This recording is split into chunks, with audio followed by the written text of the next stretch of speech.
ਅਸੀਂ ਉਸ ਸਮੇਂ ਦੇ ਵਿੱਚ ਇਸ ਵੇਲੇ ਜੀ ਰਹੇ ਹਾਂ ਜਿਸ ਦੇ ਵਿੱਚ ਸੁਪਨਿਆਂ ਨੂੰ, ਵਿਜ਼ਨਾਂ ਨੂੰ ਬਹੁਤ ਜ਼ਿਆਦਾ ਉੱਚੀ ਜਗ੍ਹਾ ਦਿੱਤੀ ਜਾਂਦੀ ਹੈ। ਲੇਕਿਨ ਜਿਸ ਲਈ ਉਹਨਾਂ ਦੀ ਐਕਸਪਲੇਨੇਸ਼ਨ ਕੀਤੀ ਜਾਂਦੀ ਆ ਤੇ ਉਹ ਜਿੱਦਾਂ ਬੇਸਿਕਲੀ ਸੇਮ ਹੀ ਆ ਜੇ ਹੁੰਦੀ ਆ ਜਿਸ ਤਰ੍ਹਾਂ ਕਿ ਸਾਡੇ ਪੰਡਤ ਪ੍ਰੋਤ ਕਰਦੇ ਆ।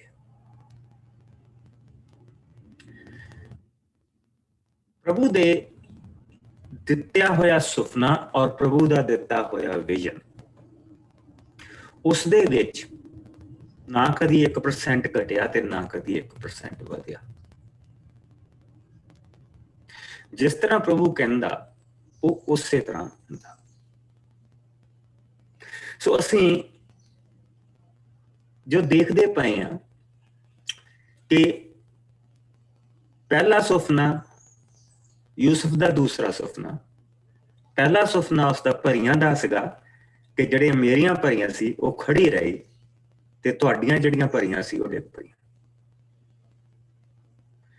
ਔਰ ਅਸੀਂ ਜਿਸ ਲਈ ਪ੍ਰਭੂ ਦੇ ਵਚਨ ਦੇ ਵਿੱਚ ਹੁਣ ਜਾਣਾ ਤਾਂ ਅਸੀਂ ਦੇਖਣਾ ਕਿ ਉਸ ਭਰੀ ਦੇ ਉੱਤੇ ਜੋ ਅਨਾਜ ਲੱਗਦਾ, ਉਸ ਅਨਾਜ ਦੀ ਖਾਤਰ ਉਹ ਲੋਕ ਸਾਰੇ ਦੇ ਸਾਰੇ ਜਿਹੜੇ ਆ ਉਹ ਧਰਤੀ ਦੇ ਉੱਤੇ ਸਿਰ ਰੱਖਿਆ ਹੈ। ਉਹ ਧਰਤੀ ਦੇ ਉੱਤੇ ਝੁਕਿਓ, ਜਦ ਕਿ ਯੂਸਫ ਨੂੰ ਪ੍ਰਭੂ ਨੇ ਉਸ ਜਿਹੜਾ ਫਿਰਾਉਨ ਆ ਉਹਦੇ ਮੂਹਰੇ ਵੀ ਨਹੀਂ ਝੁਕਣ ਦਿੱਤਾ, ਜਿਹੜਾ ਆਪਣੇ ਆਪ ਨੂੰ ਧਰਤੀ ਦੇ ਉੱਤੇ, ਧਰਤੀ ਦੇ ਉੱਤੇ ਪਰਮੇਸ਼ਵਰ ਕਹਿੰਦਾ, ਰਾਹ ਔਨ ਅਰਥ। ਤੁਸੀਂ ਜਿਸ ਵੇਲੇ ਵੀ ਕਦੀ ਇਜਿਪਸ਼ੀਅਨ ਮੂਵੀ ਦੇਖੋ, ਇਜਿਪਸ਼ੀਅਨ ਚੀਜ਼ਾਂ ਦੇਖੋ, ਹਮੇਸ਼ਾ ਉੱਥੇ ਇੱਕ ਕਾਰਤੂਸ਼ ਬਣਿਆ ਹੁੰਦਾ, ਅੱਖ ਦਾ ਨਿਸ਼ਾਨ ਬਣਿਆ ਹੁੰਦਾ। ਔਰ ਜਿਹੜਾ ਬਾਦਸ਼ਾਹ ਹੁੰਦਾ ਸੀ ਉਹਦੇ ਗਲ ਦੇ ਵਿੱਚ ਵੀ ਉਹ ਪਾਇਆ ਹੁੰਦਾ ਸੀ, that's the eye of the raw। ਔਰ ਉਹ ਜਗ੍ਹਾ ਜਗ੍ਹਾ ਤੇ ਤਰ੍ਹਾਂ ਤਰ੍ਹਾਂ ਦੀਆਂ ਜਗ੍ਹਾਵਾਂ ਤੇ ਉਹ ਅੱਖ ਵਰਤੀ ਜਾਂਦੀ ਹੈ। ਅਸੀਂ ਗਾਂ ਜਾ ਕੇ ਦੇਖਾਂਗੇ ਜਿਸ ਵੇਲੇ ਅਸੀਂ ਕੂਚ ਦੀ ਪੋਥੀ ਦੇ ਵਿੱਚ ਪਹੁੰਚ ਜਾਵਾਂਗੇ। ਉਹਨਾਂ ਦੇ ਸਾਰੇ ਦੇਵਤਿਆਂ ਨੂੰ ਵੀ ਦੇਖਾਂਗੇ ਜਿਸ ਲਈ ਅਸੀਂ ਕੂਚ ਦੀ ਪੋਥੀ ਚ ਪਹੁੰਚੇ। ਉਹ ਦੇਖਾਂਗੇ ਕਿੰਨੇ ਉਹਨਾਂ ਦੇਵਤਿਆਂ ਦੀ ਸਿਮਿਲਰਿਟੀ ਆ ਸਾਡੇ ਹਿੰਦੁਸਤਾਨ ਦੇ ਵਿੱਚ ਜੋ ਲੋਕ ਦੇਵੀ ਦੇਵਤਿਆਂ ਨੂੰ ਮੰਨਦੇ ਆ, ਕਿੰਨੇ ਸਿਮਿਲਰ ਆ, ਬਹੁਤ ਥੋੜਾ ਫਰਕ। ਐਨੀਹਾਉ, ਸੋ ਪਹਿਲਾ ਜਿਹੜਾ ਸੁਪਨਾ ਆਇਆ ਉਹ ਭਰੀਆਂ ਦਾ ਸੁਪਨਾ ਸੀ, ਉਸੇ ਤਰ੍ਹਾਂ ਪੂਰਾ ਹੋਇਆ। ਅੰਨ ਦੀ ਖਾਤਰ ਉਹ ਇਸ ਵੇਲੇ 10 ਭਰਾਵਾਂ ਦੇ ਜਿਹੜੇ ਸਿਰ ਧਰਤੀ ਤੇ ਉਹਦੇ ਮੂਹਰੇ ਲੱਗੇ, ਉਹੀ ਹੋਇਆ। ਦੂਸਰਾ ਸੁਪਨਾ ਉਸਨੂੰ ਸੂਰਜ, ਚੰਨ ਔਰ ਤਾਰਿਆਂ ਦਾ ਹੋਣਾ। ਤੇ ਉਹਦੇ ਬਾਪ ਨੇ ਕਿਹਾ ਸੀ ਤੂੰ ਇਹ ਕਹਿਣਾ ਕਿ ਮੈਂ ਤੇਰੇ ਮੂਹਰੇ ਝੁਕੂੰਗਾ, ਉਹ ਵੀ ਅਸੀਂ ਪੂਰਾ ਹੁੰਦਾ ਦੇਖਾਂਗੇ। ਤੀਸਰਾ, ਜਿਸ ਲਈ ਉਹ ਜੇਲ੍ਹ ਦੇ ਵਿੱਚ ਸੀ ਤੇ ਉੱਥੇ ਜਿਹੜੇ ਦੋ ਕੈਦੀ ਸੀਗੇ, ਰਾਜੇ ਦਾ ਸਾਥੀ ਤੇ ਉਹਦਾ ਰਸੋਈਆ, ਜਿਸ ਤਰ੍ਹਾਂ ਉਸਨੇ ਸੁਪਨਿਆਂ ਦਾ ਉਹਨਾਂ ਦੇ ਬਾਰੇ ਕਿਹਾ ਉਸੇ ਤਰ੍ਹਾਂ ਪੂਰੇ ਹੋਏ। ਔਰ ਜਿੱਦਾਂ ਉਸਨੇ ਸਾਕੀ ਦਾ ਕਿਹਾ ਉਹ ਉੱਥੇ ਸੀਗਾ, ਜਿੱਦਾਂ ਉਸਨੇ ਰਸੋਈਏ ਦਾ ਕਿਹਾ ਉਹ ਵੀ ਉੱਥੇ ਸੀਗਾ। ਉਸੇ ਜੇਲ੍ਹ ਚ ਉਸਨੂੰ ਫਾਂਸੀ ਦੇ ਦਿੱਤੀ ਗਈ।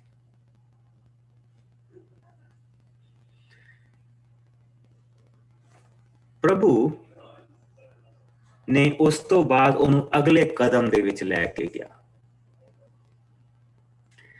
ਕਿ ਰਾਜੇ ਨੇ ਸੁਪਨੇ ਦੇਖੇ। ਔਰ ਰਾਜਾ ਜਿਸ ਲਈ ਉਸਨੇ ਫਿਰਾਉਨ ਨੇ ਸੁਪਨੇ ਦੇਖੇ ਤਾਂ ਉਸਨੇ 7 ਗਾਈਆਂ ਤੇ 7 ਜਿਹੜੇ ਸਿੱਟੇ ਸੀ ਉਹਨਾਂ ਦਾ ਸੁਪਨਾ ਦੇਖਿਆ। ਔਰ ਬਿਲਕੁਲ ਉਸਨੇ ਉਸੇ ਤਰ੍ਹਾਂ ਜਿਹੜੇ ਕਾਲ ਪੈ ਜਾਣਾ, ਗਾਈਆਂ ਮਰ ਜਾਣੀਆਂ। ਜਿਸ ਲਈ ਕਾਲ ਪੈਂਦਾ ਜਿੱਦਾਂ ਉਹ ਖੋਤਿਆਂ ਨੂੰ ਲੈ ਕੇ ਆਉਂਦੇ ਪਏ ਸੀ ਤਾਂ ਧੁੱਦੜ ਉੜਦੀ ਪਈ ਸੀ, ਇਹ ਹਾਲ ਹੁੰਦਾ ਜ਼ਮੀਨਾਂ ਦਾ। ਘੱਟਾ ਹੀ ਘਟਾ ਉੜਦਾ ਹੁੰਦਾ, ਹੋਰ ਕੁਛ ਨਹੀਂ ਹੁੰਦਾ। ਬੰਦੇ ਸੁੱਕ ਕੇ ਮਰ ਜਾਂਦੇ ਆ। ਸੋ ਅੰਨ ਦੀ ਖਾਤਰ, ਅੰਨ ਦੇ ਕਰਕੇ ਜਾਨਵਰਾਂ ਨੇ ਤੇ ਇਨਸਾਨ ਨੇ ਮਰਨਾ। ਔਰ ਬਿਲਕੁਲ ਉਸੇ ਤਰ੍ਹਾਂ ਹੋਇਆ। ਜਿੱਦਾਂ ਹੀ 7ਵਾਂ ਸਾਲ ਪੂਰਾ ਹੋਇਆ, ਉਸ ਤੋਂ ਬਾਅਦ ਪਿਆੜ ਫਾੜ ਉਹ ਚੀਜ਼ਾਂ ਹੋਣ ਲੱਗ ਪਈਆਂ।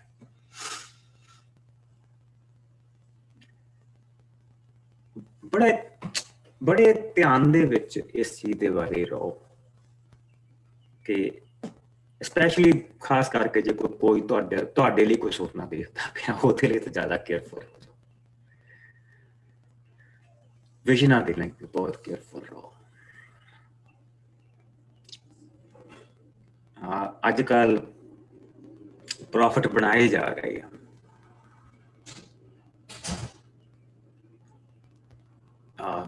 B careful. ਅਸੀਂ ਅੰਤ ਦੇ ਦਿਨਾਂ ਦੇ ਉੱਤੇ ਵਿੱਚ ਬੈਠੇ ਹਾਂ, ਲੇਕਿਨ ਅਸੀਂ ਜੋ ਦੇਖਦੇ ਪਏ ਹਾਂ ਸੁਪਨੇ ਤੇ ਵਿਜ਼ਨ, ਉਦਾਂ ਹੀ ਪੂਰੇ ਹੋ ਰਹੇ ਆ ਜਿੱਦਾਂ ਪ੍ਰਭੂ ਦਿਖਾ ਰਹੇ ਆ। ਸੋ ਹੁਣ ਉਹ ਭਰਾ ਜਿਨ੍ਹਾਂ ਨੇ ਉਸਨੂੰ 20 ਰੁਪਏ ਦਾ ਵੇਚ ਦਿੱਤਾ ਸੀ, 20 ਚਾਂਦੀ ਦੇ ਸਿੱਕਿਆਂ ਦਾ ਵੇਚ ਦਿੱਤਾ ਸੀ, ਉਹ ਹੁਣ ਅੰਨ ਦੇ ਕਰਕੇ ਹੁਣ ਉਹ ਵਾਪਸ ਆ ਗਏ। ਸੋ ਆਓ ਅਸੀਂ ਇਸ ਨੂੰ ਦੇਖੀਏ। ਕੱਲ ਅਸੀਂ ਦੇਖ ਲਿਆ ਸੀ ਕਿ ਉਹ 42ਵੇਂ ਪਾਠ ਦੇਖ ਲਿਆ ਸੀ ਕਿ ਉਹ ਅਨਾਜ ਲੈਣ ਦੇ ਲਈ ਆਏ ਔਰ ਉਸਨੇ ਕਿਹਾ ਕਿ ਨਹੀਂ,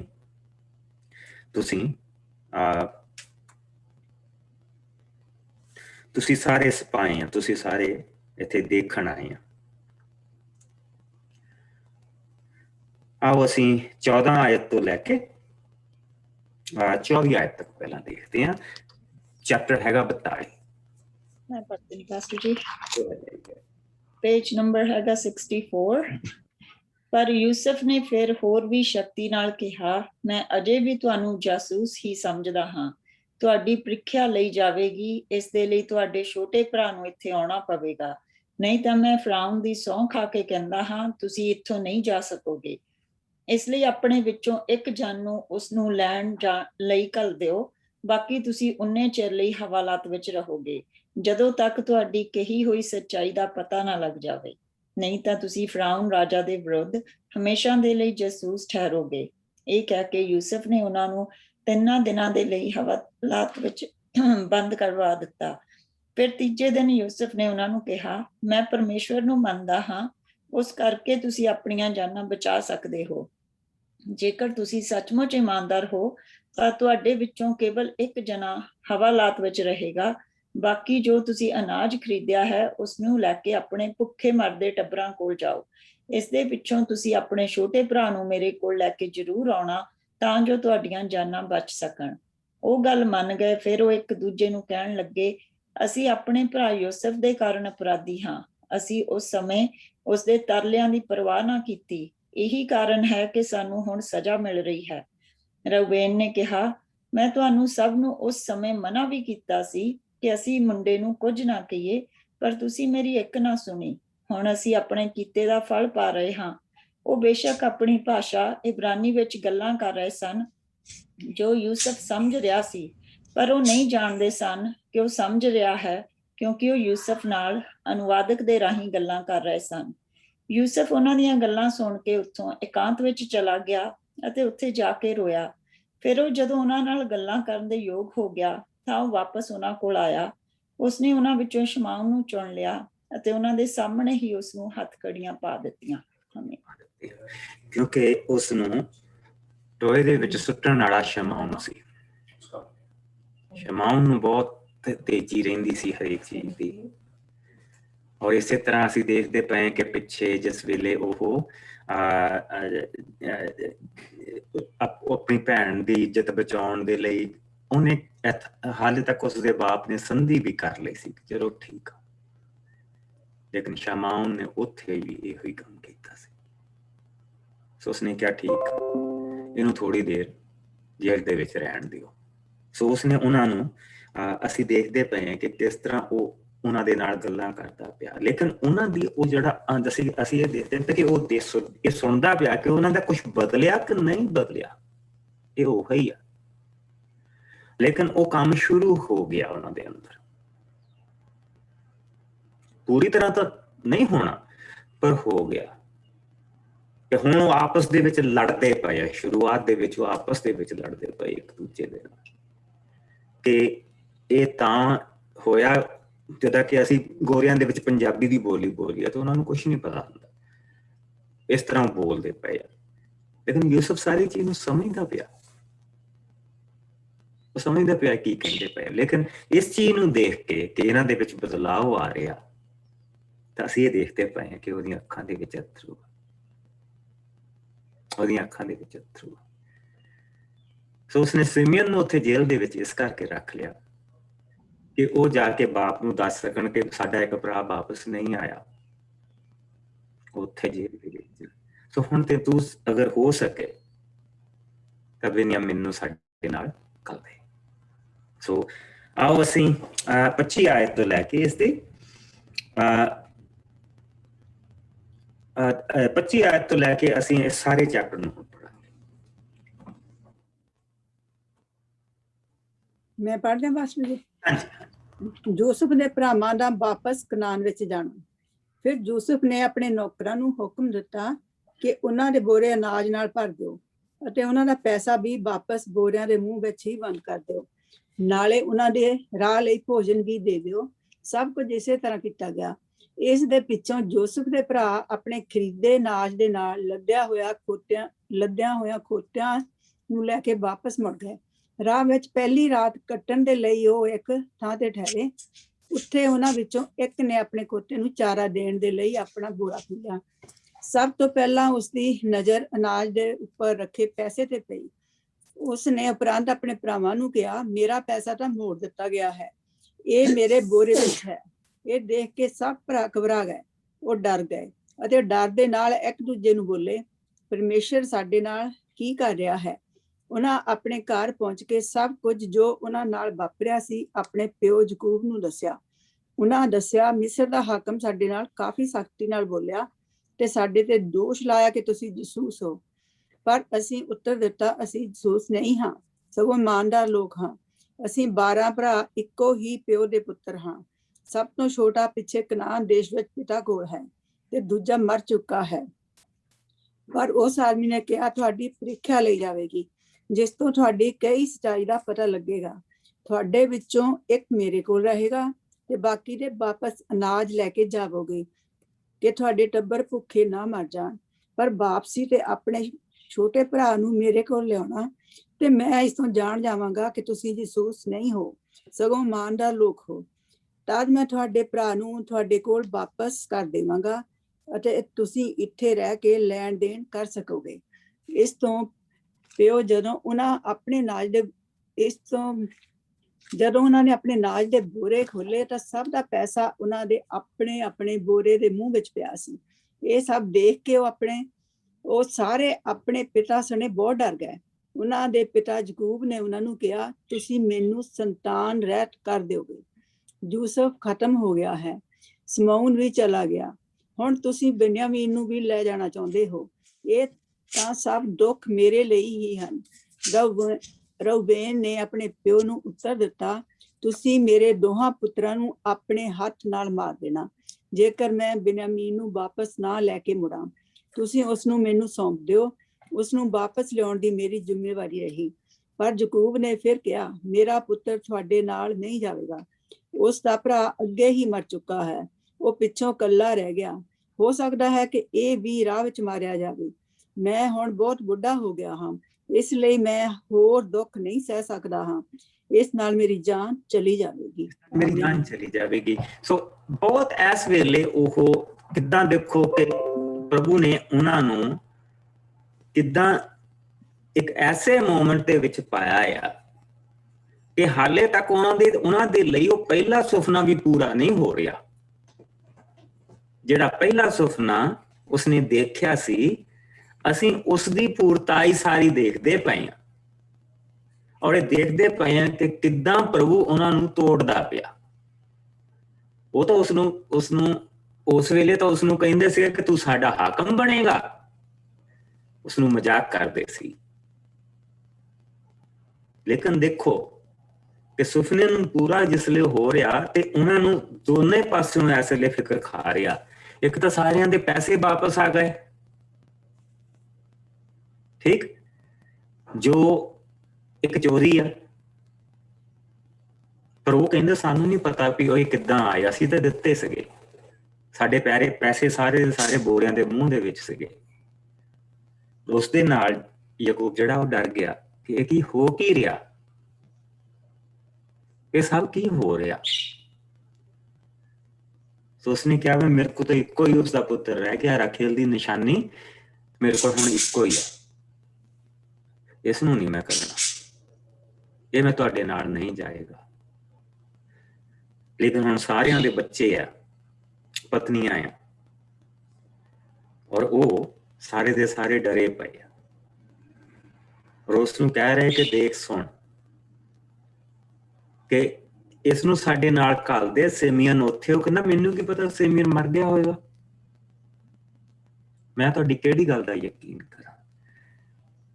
ਤੁਸੀਂ ਦੇਖਿਆ ਕਿ ਜਿੱਦਾਂ ਉਹ ਪਹਿਲਾਂ ਬੇਈਮਾਨੀਆਂ ਕਰਦੇ ਸੀਗੇ, ਇਸ ਵੇਲੇ ਉਹਨਾਂ ਦਾ ਬਾਪ ਉਹਨਾਂ ਤੇ ਯਕੀਨ ਨਹੀਂ ਕਰਦਾ ਪਿਆ। ਇਸ ਲਈ ਬੇਸ਼ੱਕ ਉਹ ਸੱਚ ਦੱਸਦੇ ਪਏ ਆ, ਪਰ ਉਹਨਾਂ ਦਾ ਸੱਚ ਵੀ ਨਹੀਂ ਮੰਨਿਆ ਜਾ ਰਿਹਾ। ਔਰ ਕਿਸ ਤਰ੍ਹਾਂ ਇਸ ਵੇਲੇ ਉਹਨਾਂ ਨੂੰ ਤੁਸੀਂ ਇਹ ਕਹਿ ਲਓ ਕਿ ਪ੍ਰਭੂ ਇਸ ਵੇਲੇ ਉਹਨਾਂ ਨੂੰ ਜਿਹੜੇ ਕੰਡੇ ਉਹਨਾਂ ਨੇ ਬੀਜੇ ਆ, ਇਸ ਵੇਲੇ ਉਹੀ ਕੰਡੇ ਉਹਨਾਂ ਦੇ ਪੈਰਾਂ ਤੇ ਲੱਗਦੇ ਪਏ ਆ। ਔਰ ਇਸ ਤਰ੍ਹਾਂ ਪ੍ਰਭੂ ਹਰ ਇੱਕ ਦੀ ਜ਼ਿੰਦਗੀ ਦੇ ਵਿੱਚ ਕੰਮ ਕਰਦਾ। ਪ੍ਰਭੂ ਇਹਨਾਂ ਦੀ ਜ਼ਿੰਦਗੀ ਦੇ ਵਿੱਚ ਵੀ ਕੰਮ ਕਰਦਾ ਪਿਆ।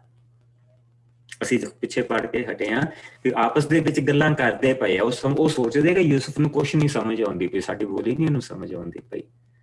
ਲੇਕਿਨ ਪਛਤਾਪ, ਚਾਹੇ ਲੜਦੇ ਹੀ ਪਏ ਇੱਕ ਦੂਜੇ ਦੇ ਨਾਲ, ਪਰ ਪਛਤਾਪ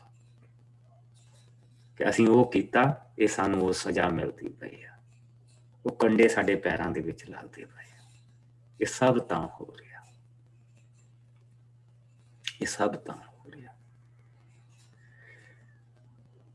ਔਰ ਅਸੀਂ ਪ੍ਰਭੂ ਦੇ ਵਚਨ ਦੇ ਵਿੱਚ ਦੇਖਦੇ ਪਏ ਹਾਂ ਤੇ ਹੁਣ ਉਹ ਆਪਣੇ ਬਾਪ ਨੂੰ ਕਹਿੰਦੇ ਪਏ ਆ ਕਿ ਇਸ ਨੂੰ ਸਾਡੇ ਨਾਲ ਘੱਲ ਦੇ, ਤਰਲੇ ਪਾਉਂਦੇ ਪਏ, ਇਸ ਨੂੰ ਸਾਡੇ ਨਾਲ ਘੱਲ ਦੇ।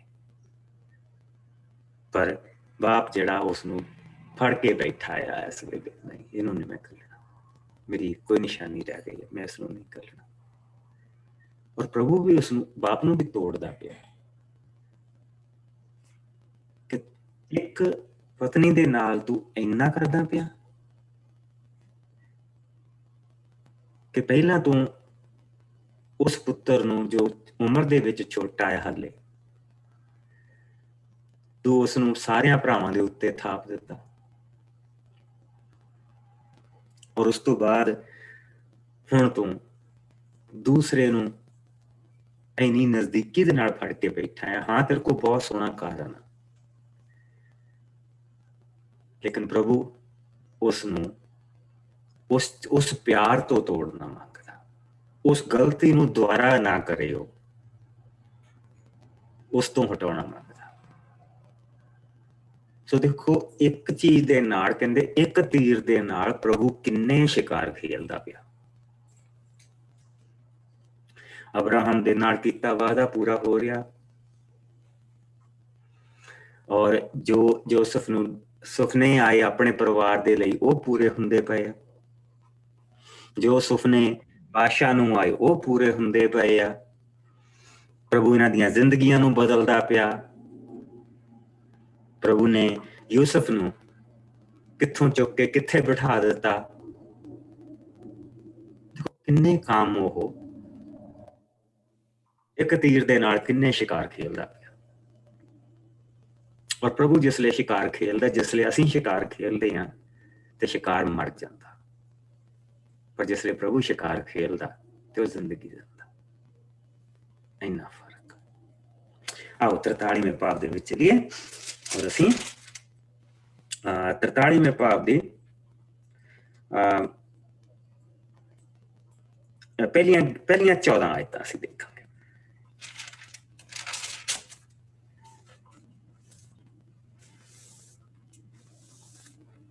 ਜਿਸ ਨੂੰ ਮਿਲ ਜਾਏ ਮੈਂ ਪੜ੍ਹ ਦਿੰਦੀ ਹਾਂ। ਯੂਸਫ ਦੇ ਭਰਾਵਾਂ ਦਾ ਬਿਨਯਾਮੀਨ ਨਾਲ ਮਿਸਰ ਵਿੱਚ ਜਾਣਾ। ਕਨਾਨ ਦੇਸ਼ ਵਿੱਚ ਅਕਾਲ ਹੋਰ ਵੱਧ ਗਿਆ ਸੀ। ਯਾਕੂਬ ਦੇ ਟੱਬਰ ਕੋਲੋਂ ਫਿਰ ਅਨਾਜ ਖਤਮ ਹੋ ਗਿਆ ਸੀ। ਇਸ ਲਈ ਯਾਕੂਬ ਨੇ ਆਪਣੇ ਪੁੱਤਰਾਂ ਨੂੰ ਕਿਹਾ, ਤੁਸੀਂ ਫਿਰ ਮਿਸਰ ਵਿੱਚ ਜਾਓ ਅਤੇ ਸਾਡੇ ਲਈ ਕੁਝ ਖਾਣ ਲਈ ਅਨਾਜ ਖਰੀਦ ਕੇ ਲੈ ਆਓ। ਪਰ ਉਸਦੇ ਪੁੱਤਰ ਯਹੂਦਾ ਨੇ ਉੱਤਰ ਦਿੱਤਾ, ਉੱਥੋਂ ਦੇ ਹਾਕਮ ਨੇ ਸਾਨੂੰ ਬੜੀ ਸਖਤੀ ਨਾਲ ਮਨਾ ਕੀਤਾ ਸੀ ਕਿ ਆਪਣੇ ਛੋਟੇ ਭਰਾ ਤੋਂ ਬਿਨਾਂ ਮੇਰੇ ਸਾਹਮਣੇ ਨਾ ਆਉਣਾ। ਇਸ ਲਈ ਜੇਕਰ ਤੁਸੀਂ ਸਾਡੇ ਭਰਾ ਨੂੰ ਸਾਡੇ ਨਾਲ ਘੱਲਣ ਦੇ ਲਈ ਤਿਆਰ ਹੋ ਤਾਂ ਅਸੀਂ ਤੁਹਾਡੇ ਲਈ ਅਨਾਜ ਖਰੀਦਣ ਜਾਵਾਂਗੇ, ਪਰ ਜੇਕਰ ਤੁਸੀਂ ਨਹੀਂ ਘੱਲਦੇ ਤਾਂ ਅਸੀਂ ਨਹੀਂ ਜਾਵਾਂਗੇ, ਕਿਉਂਕਿ ਉਸਨੇ ਕਿਹਾ ਸੀ, ਤੁਹਾਨੂੰ ਮੇਰੇ ਸਾਹਮਣੇ ਆਉਣ ਦੀ ਆਗਿਆ ਇੱਕੋ ਸ਼ਰਤ ਤੇ ਮਿਲ ਸਕਦੀ ਹੈ ਕਿ ਤੁਹਾਡੇ ਨਾਲ ਤੁਹਾਡਾ ਛੋਟਾ ਭਰਾ ਹੋਵੇ। ਇਜ਼ਰਾਈਲ ਨੇ ਕਿਹਾ, ਪਰ ਤੁਸੀਂ ਮੇਰੇ ਨਾਲ ਇਹ ਕਿਉਂ ਕੀਤਾ? ਤੁਸੀਂ ਹਾਕਮ ਨੂੰ ਕਿਉਂ ਦੱਸਿਆ ਕਿ ਤੁਹਾਡਾ ਹੋਰ ਵੀ ਕੋਈ ਭਰਾ ਹੈ? ਉਹਨਾਂ ਨੇ ਉੱਤਰ ਦਿੱਤਾ, ਅਸੀਂ ਕੀ ਕਰਦੇ? ਉਸਨੇ ਸਾਨੂੰ ਪ੍ਰਸ਼ਨ ਹੀ ਇਹੋ ਜਿਹੇ ਪੁੱਛੇ ਕਿ ਅਸੀਂ ਇਹ ਸਭ ਦੱਸਣ ਦੇ ਲਈ ਮਜਬੂਰ ਹੋ ਗਏ। ਤੁਹਾਡਾ ਘਰ ਕਿੱਥੇ ਹੈ? ਕੀ ਤੁਹਾਡਾ ਪਿਤਾ ਜਿਉਂਦਾ ਹੈ? ਕੀ ਤੁਹਾਡੇ ਹੋਰ ਵੀ ਕੋਈ ਭਰਾ ਹੈ? ਸਾਡੇ ਲਈ ਇਹਨਾਂ ਪ੍ਰਸ਼ਨਾਂ ਦੇ ਉੱਤਰ ਦੇਣੇ ਜ਼ਰੂਰੀ ਸਨ। ਸਾਨੂੰ ਕੀ ਪਤਾ ਸੀ ਕਿ ਉਹ ਸਾਨੂੰ ਸਾਡੇ ਭਰਾ ਨੂੰ ਲਿਆਉਣ ਲਈ ਕਹੇਗਾ। ਫਿਰ ਯਹੂਦਾ ਨੇ ਆਪਣੇ ਪਿਤਾ ਇਜ਼ਰਾਈਲ ਅਰਥਾਤ ਯਾਕੂਬ ਨੂੰ ਕਿਹਾ, ਕਿਰਪਾ ਮੁੰਡੇ ਨੂੰ ਸਾਡੇ ਨਾਲ ਘੱਲ ਦਿਓ, ਅਸੀਂ ਤਿਆਰ ਹੁੰਦੇ ਹਾਂ ਤੇ ਜਾਵਾਂਗੇ। ਇਸ ਤਰ੍ਹਾਂ ਸਾਡਾ ਸਾਰਾ ਟੱਬਰ ਭੁੱਖੇ ਮਰਨ ਤੋਂ ਬਚ ਜਾਵੇਗਾ। ਮੈਂ ਸਾਰਾ ਜ਼ਿੰਮਾ ਆਪਣੇ ਸਿਰ ਲੈਂਦਾ ਹਾਂ। ਜੇਕਰ ਮੈਂ ਉਸ ਨੂੰ ਤੁਹਾਡੇ ਕੋਲ ਵਾਪਸ ਨਾ ਲਿਆਵਾਂ ਤਾਂ ਮੈਂ ਸਾਰੀ ਉਮਰ ਦੇ ਲਈ ਤੁਹਾਡਾ ਦੇਣਦਾਰ ਠਹਿਰਾਂਗਾ। ਜੇਕਰ ਅਸੀਂ ਇਸ ਤਰ੍ਹਾਂ ਨਾ ਰੁਕੇ ਰਹਿੰਦੇ ਤਾਂ ਅਸੀਂ ਹੁਣ ਤੱਕ ਹੋਰ 2 ਫੇਰੇ ਲਾ ਕੇ ਵਾਪਸ ਆ ਵੀ ਸਕਦੇ ਸਾਂ। ਇੱਥੇ ਤੱਕ ਪੜ੍ਹਨਾ ਪਾਸਟਰ ਜੀ? ਹਾਂਜੀ, ਇੱਥੇ ਤੱਕ ਫਿਰ ਗਾਂ ਵੀ ਤੁਸੀਂ ਪੜ੍ਹਨਾ। Okay. ਅਸੀਂ ਹੁਣ ਇੱਥੇ ਦੇਖਦੇ ਪਏ ਹਾਂ ਕਿ ਯਾਕੂਬ ਫਿਰ ਅੱਗੇ ਆਇਆ। ਅੱਗੇ ਆ ਕੇ ਫਿਰ ਆਪਣੇ ਬਾਪ ਦੇ ਨਾਲ ਜੇ ਗੱਲ ਕੀਤੀ ਤਾਂ ਯਾਕੂਬ ਨੇ ਕੀਤੀ ਆ। ਸੋ ਅਸੀਂ ਇਹ ਦੇਖਣਾ ਕਿ ਜਿਹੜੀ ਬਰਕਤ ਆ ਉਹ ਇਸਹਾਕ ਤੋਂ ਉਸਦੇ ਬੇਟੇ ਇਸਰਾਇਲ ਨੂੰ ਮਿਲੀ, ਔਰ ਇਸਰਾਇਲ ਤੋਂ ਬਾਅਦ ਜਿਹੜੀ ਬਰਕਤ ਆ ਉਹ ਮਾਫ ਕਰਨਾ ਯਾਕੂਬ ਤੇ ਇਸਰਾਇਲ ਇੱਕੋ ਹੀ ਆ। ਉਸਦੇ ਬੇਟੇ ਯਹੂਦਾ ਨੂੰ ਕਿਉਂ ਮਿਲੀ?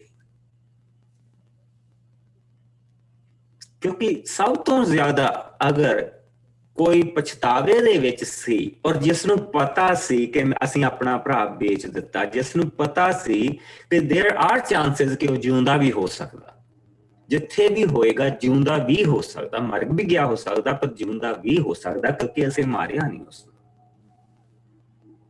ਔਰ ਸਭ ਤੋਂ ਜ਼ਿਆਦਾ ਔਰ ਉਹਨੇ ਹੀ ਸਲਾਹ ਦਿੱਤੀ ਸੀ ਕਿ ਇਸ ਨੂੰ ਵੇਚ ਦਿਓ, ਇਸ ਨੂੰ ਵੇਚ ਦਿਓ, ਇਸ ਨੂੰ ਮਾਰੋ ਨਾ। ਔਰ ਜਿਹੜਾ ਸਭ ਤੋਂ ਜ਼ਿਆਦਾ ਇਹਨਾਂ ਦੇ ਵਿੱਚ ਟੁੱਟਿਆ ਆ ਉਹ ਇਹ ਹੋਈ। ਔਰ ਉਸਨੇ ਆਪਣੇ ਬਾਪ ਨੂੰ ਕਿਹਾ ਕਿ ਸਾਰੇ ਦਾ ਸਾਰਾ ਜ਼ਿੰਮਾ ਮੈਂ ਆਪਣੇ ਸਿਰ ਤੇ ਲੈਣਾ।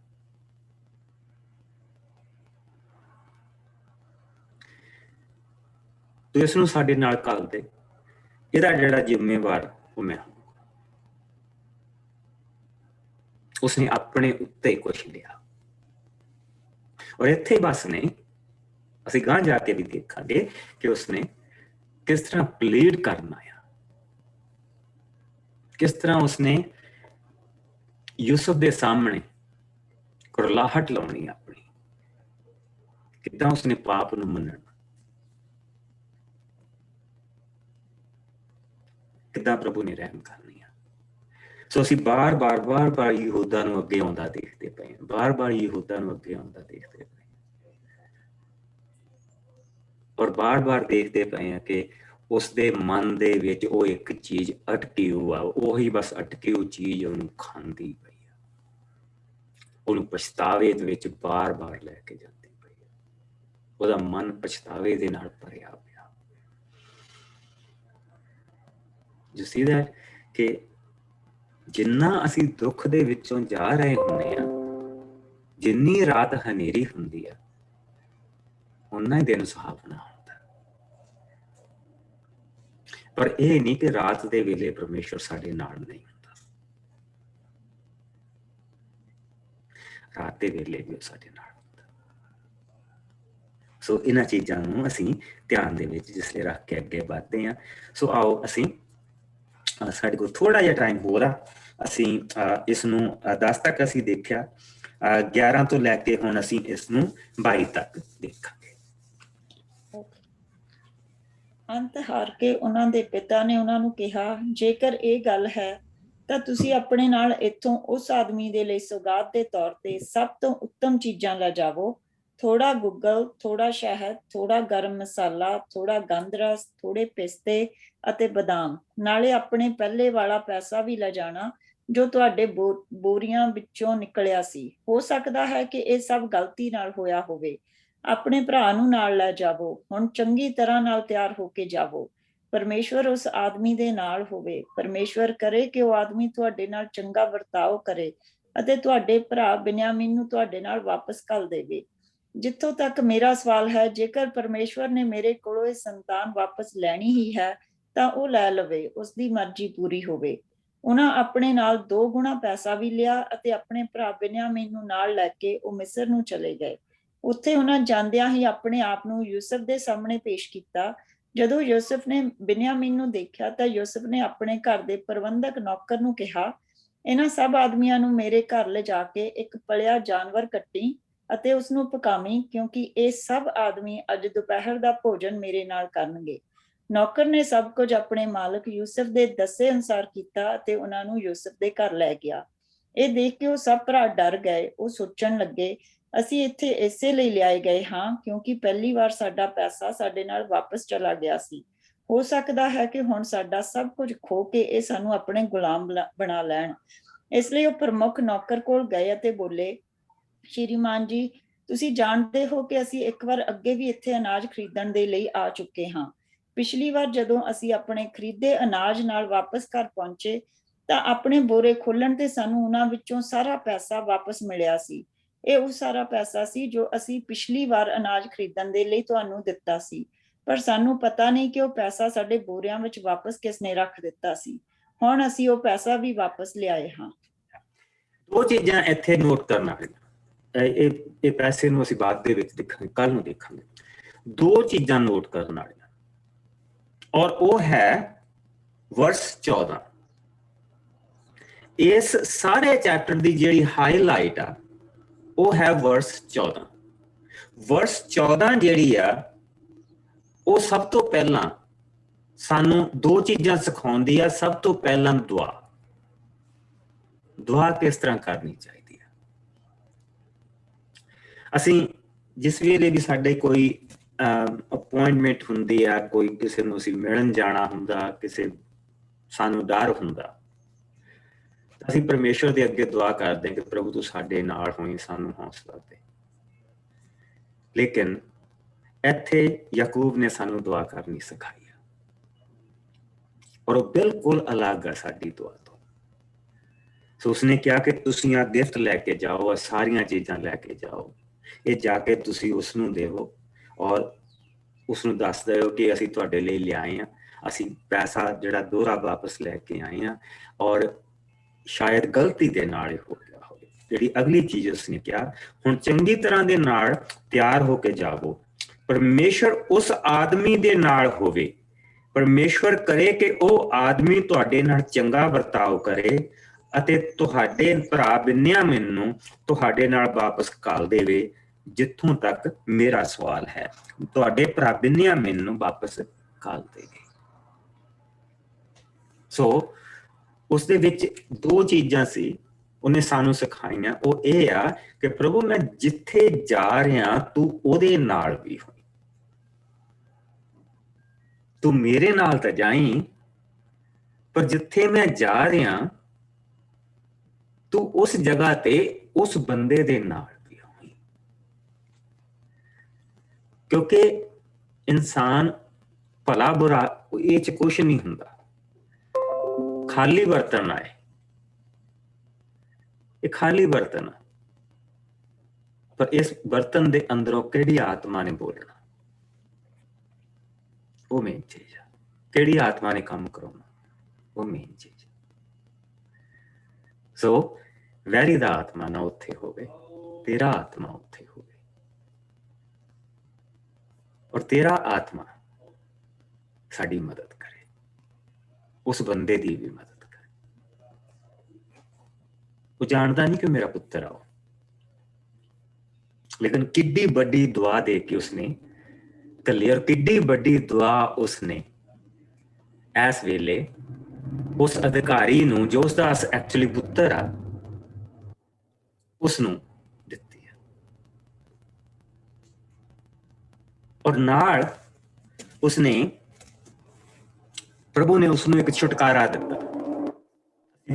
ਬਹੁਤ ਵਾਰੀ ਚੀਜ਼ਾਂ ਨੂੰ ਘੁੱਟ ਕੇ ਫੜ ਕੇ ਬਹਿ ਜਾਂਦੀਆਂ। ਸੋ ਇੱਥੇ ਜਿਹੜੀ ਉਸਨੇ ਦੁਆ ਕੀਤੀ ਆ, ਉਹ ਸੇਮ ਦੁਆ ਆ ਜਿਹੜੀ ਅਸੀਂ ਅਯੂਬ ਦੀ ਪੋਥੀ ਦੇ ਵਿੱਚ ਦੇਖੀ ਸੀ। ਜਿਸ ਵੇਲੇ ਅਯੂਬ ਦੇ ਪੁੱਤਰ ਚਲੇ ਗਏ ਸੀਗੇ, ਤਾਂ ਉਸਨੇ ਇਹ ਦੁਆ ਕੀਤੀ ਸੀ ਕਿ ਪ੍ਰਭੂ ਨੇ ਦਿੱਤਾ, ਪ੍ਰਭੂ ਨੇ ਲੈ ਲਿਆ, ਉਸਦਾ ਨਾਮ ਮੁਬਾਰਕ ਹੋਏ। ਔਰ ਇਹੋ ਹੀ ਦੁਆ ਇਸ ਵੇਲੇ ਉਹ ਕਰ ਰਿਹਾ। ਜਿੱਥੋਂ ਤੱਕ ਮੇਰਾ ਸਵਾਲ ਹੈ, ਜੇਕਰ ਪਰਮੇਸ਼ਰ ਨੇ ਮੇਰੇ ਕੋਲੋਂ ਇਹ ਸੰਤਾਨ ਵਾਪਸ ਲੈਣੀ ਹੈ ਤਾਂ ਲੈ ਲਵੇ, ਉਸ ਦੀ ਮਰਜ਼ੀ ਪੂਰੀ ਹੋਵੇ, ਉਸ ਦੀ ਮਰਜ਼ੀ ਪੂਰੀ ਹੋਵੇ। ਸੋ ਪ੍ਰਭੂ ਨੇ ਪਿਛਲੀਆਂ 20 ਸਾਲਾਂ ਦੇ ਤੋਂ ਉਹ ਜਿਹੜਾ ਸਾਰਾ ਆਪਣੀ ਜਿੰਦ ਜਾਨ ਦੇ ਨਾਲ ਬਿਨਿਆਮੀਨ ਦੇ ਨੂੰ ਘੁੱਟ ਕੇ ਫੜ ਕੇ ਬੈਠਾ ਸੀ,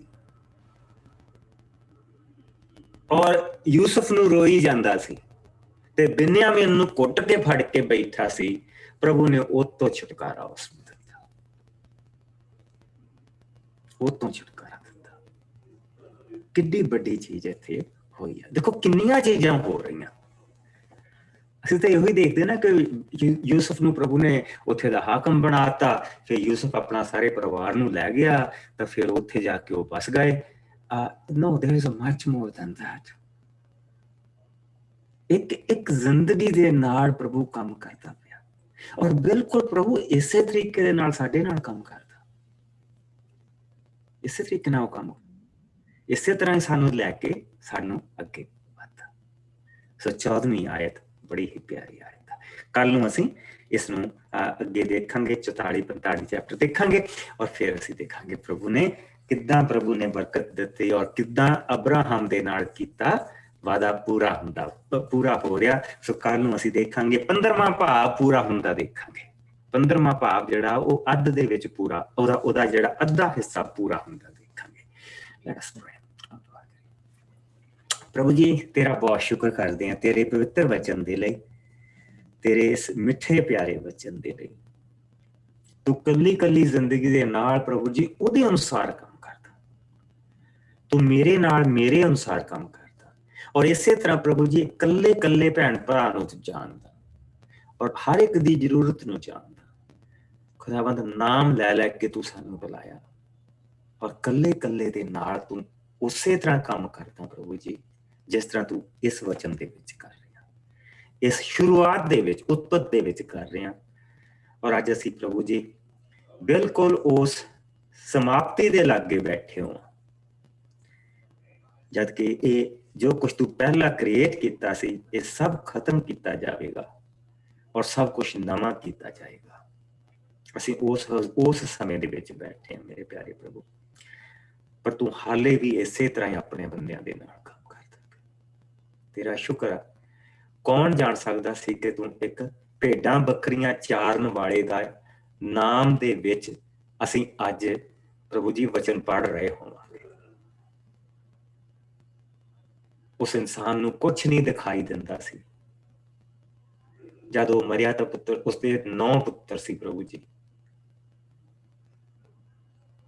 ਔਰ ਇੱਕ ਪਤਨੀ ਤੋਂ ਇੱਕ, ਰਖੈਲ ਤੋਂ ਦੂਸਰਾ, ਔਰ ਉਸ ਤੋਂ ਬਾਅਦ ਦੂਸਰੀ ਪਤਨੀ ਤੋਂ 7 ਬੱਚੇ, ਤੀਸਰੀ ਤੋਂ 7 ਬੱਚੇ। ਇਹੋ ਹੀ ਪਰਿਵਾਰ ਸੀ ਪ੍ਰਭੂ ਜੀ। ਤੂੰ ਉਸ ਨੂੰ ਵਾਅਦਾ ਦਿੱਤਾ ਸੀ ਕਿ ਤਾਰਿਆਂ ਨੂੰ ਗਿਣ ਤੂੰ ਗਿਣ ਨਹੀਂ ਸਕਦਾ, ਔਰ ਸੱਚਮੁੱਚ ਪ੍ਰਭੂ ਜੀ ਅੱਜ ਤੇਰੇ ਘਰਾਣੇ ਨੂੰ ਕੋਈ ਗਿਣ ਨਹੀਂ ਸਕਦਾ। ਮਸੀਹ ਦੇ ਵਿੱਚ ਤੂੰ ਵਾਅਦਾ ਪੂਰਾ ਕੀਤਾ, ਕੋਈ ਗਿਣ ਨਹੀਂ ਸਕਦਾ। ਕੋਈ ਕਹਿ ਰਿਹਾ ਕਿ ਧਰਤੀ ਦੇ ਉੱਤੇ 3 ਬਿਲੀਅਨ ਲੋਕ ਜਿਹੜੇ ਮਸੀਹ ਨੂੰ ਮੰਨਦੇ ਆ, ਕੋਈ ਕਹਿ ਰਿਹਾ 4 ਬਿਲੀਅਨ ਆ ਜਿਹੜੇ ਮਸੀਹ ਨੂੰ ਮੰਨਦੇ ਆ, ਪਰ ਕਿੰਨੇ ਮੰਨਦੇ ਆ ਕਿਸੇ ਨੂੰ ਨਹੀਂ ਪਤਾ। ਉਹ ਵੀ ਮੰਨਦੇ ਜਿਨ੍ਹਾਂ ਨੂੰ ਪ੍ਰਭੂ ਜੀ ਤੇਰਾ, ਜਿਨ੍ਹਾਂ ਦੇ ਨਾਮ ਹੀ ਨਹੀਂ ਕੋਈ ਜਾਣਦਾ। ਤੂੰ ਮਹਾਨ ਪ੍ਰਭੂ, ਤੂੰ ਆਪਣੇ ਵਾਅਦਿਆਂ ਨੂੰ ਬਿਲਕੁਲ ਉਸੇ ਤਰ੍ਹਾਂ ਪੂਰਾ ਕਰਦਾ ਜਿਸ ਤਰ੍ਹਾਂ ਤੂੰ ਵਾਅਦੇ ਦਿੰਦਾ। ਤੇਰਾ ਨੇਮ ਪ੍ਰਭੂ ਜੀ ਸਵੱਛ ਔਰ ਪਵਿੱਤਰ। ਪ੍ਰਭੂ ਜੀ ਸਾਡੇ ਸਭ ਦੀਆਂ ਮਜਬੂਰੀਆਂ ਨੂੰ ਤੂੰ ਜਾਣਦਾ, ਮਰਜ਼ੀਆਂ ਨੂੰ ਤੂੰ ਜਾਣਦਾ। ਪਿਆਰੇ ਪ੍ਰਭੂ, ਸਾਡੀਆਂ ਕਮਜ਼ੋਰੀਆਂ ਨੂੰ ਜਾਣਦਾ, ਤਾਕਤਾਂ ਨੂੰ ਜਾਣਦਾ, ਸਾਡੀਆਂ ਜ਼ਰੂਰਤਾਂ ਨੂੰ ਜਾਣਦਾ ਪ੍ਰਭੂ ਜੀ। ਸੋ ਮੇਰੇ ਪਿਆਰੇ ਬਾਪ, ਇਸ ਵਕਤ ਦੇ ਵਿੱਚ ਤੂੰ ਸਾਡੇ ਸਭ ਦੇ ਨਾਲ ਬਣਿਆ ਰਹਿ। ਅਸੀਂ ਆਪਣੇ ਬੇਟਿਆਂ ਨੂੰ, ਬੱਚਿਆਂ ਨੂੰ ਪ੍ਰਭੂ ਜੀ ਖਾਸ ਕਰਕੇ ਤੇਰੇ ਕੋਲ ਲੈ ਕੇ ਆਉਂਦੇ ਹਾਂ। ਆਪਣੀ ਨਿਗਾਹ ਪ੍ਰਭੂ ਜੀ, ਤੇਰੀ ਸਵੱਲੀ ਨਿਗਾਹ ਉਹਨਾਂ ਤੇ ਬਣੀ ਰਹੇ। ਤੂੰ ਕਿੱਥੋਂ ਕਿਸੇ ਨੂੰ ਮੋੜ ਕੇ ਲੈ ਕੇ ਆਉਣਾ ਪ੍ਰਭੂ ਜੀ, ਇਹ ਤੂੰ ਹੀ ਜਾਣਦਾ। ਇਸ ਵੇਲੇ ਇਹ 10 ਭਰਾ ਜਿਨ੍ਹਾਂ ਨੇ ਆਪਣੇ ਭਰਾ ਨੂੰ ਪ੍ਰਭੂ ਜੀ ਧੋਖਾ ਦਿੱਤਾ, ਇਹਨਾਂ ਨੂੰ ਤੂੰ ਦੇਖ, ਕਿਸ ਤਰ੍ਹਾਂ ਅਸੀਂ ਦੇਖ ਰਹੇ ਕਿ ਤੂੰ ਇਹਨਾਂ ਨੂੰ ਮੋੜ ਕੇ ਵਾਪਸ ਲੈ ਕੇ ਆ ਰਿਹਾ। ਇਸੇ ਤਰ੍ਹਾਂ ਤੋਂ ਪ੍ਰਭੂ ਜੀ ਸਾਡੇ ਜਿਹੜੇ ਬੱਚੇ ਜਿਨ੍ਹਾਂ ਨੇ ਆਪਣੇ ਰਾਹ ਲਏ ਆ, ਤੂੰ ਕਦੋਂ ਮੋੜ ਕੇ ਲੈ ਕੇ ਆਉਣਾ, ਇਹ ਸਿਰਫ ਤੂੰ ਹੀ ਜਾਣਦਾ। ਸੋ ਪਿਆਰੇ ਪ੍ਰਭੂ, ਅਸੀਂ ਉਹਨਾਂ ਨੂੰ ਤੇਰੇ ਬਲੀ ਹੱਥਾਂ ਦੇ ਵਿੱਚ ਦਿੰਦੇ ਹਾਂ। ਆਪਣੇ ਛੋਟੇ ਬੱਚਿਆਂ ਨੂੰ ਵੀ ਪ੍ਰਭੂ ਜੀ ਤੇਰੀ ਹਜ਼ੂਰੀ ਦੇ ਵਿੱਚ ਲੈ ਕੇ ਆਉਂਦੇ ਆ। ਉਹ ਬੱਚੇ ਜੋ ਯੋਗ ਹੋ ਚੁੱਕੇ ਆ ਪ੍ਰਭੂ ਜੀ, ਦੁਆ ਕਰਦੇ ਕਿ ਤੂੰ ਉਹਨਾਂ ਨੂੰ ਆਪਣੇ ਖਜ਼ਾਨਿਆਂ ਚੋਂ ਜੀਵਨ ਸਾਥੀ ਦੇ, ਬੁਰੇ ਔਰ ਬੁਰਾਈ ਤੋਂ ਬਚਾ ਕੇ ਰੱਖੀ। ਜਦ ਤੱਕ ਅਸੀਂ ਦੁਆਰਾ ਮਿਲੀਏ, ਤੇਰਾ ਰਹਿਮ, ਤੇਰੀ ਕੁਦਰਤ, ਤੇਰੀ ਤਾਕਤ, ਤੇਰਾ ਆਰਾਮ, ਤੇਰੀ ਸ਼ਾਂਤੀ ਸਾਡੇ ਸਭ ਦੇ ਨਾਲ ਬਣੀ ਰਹੇ। ਮਸੀਹ ਯਿਸੂ ਦੇ ਮਿੱਠੇ ਔਰ ਪਿਆਰੇ ਨਾਮ ਚ ਮੰਗਦੇ ਹਾਂ। ਸਾਰੇ ਭੈਣ ਭਰਾ ਕਹਿਣ ਆਮੀਨ। Bless you.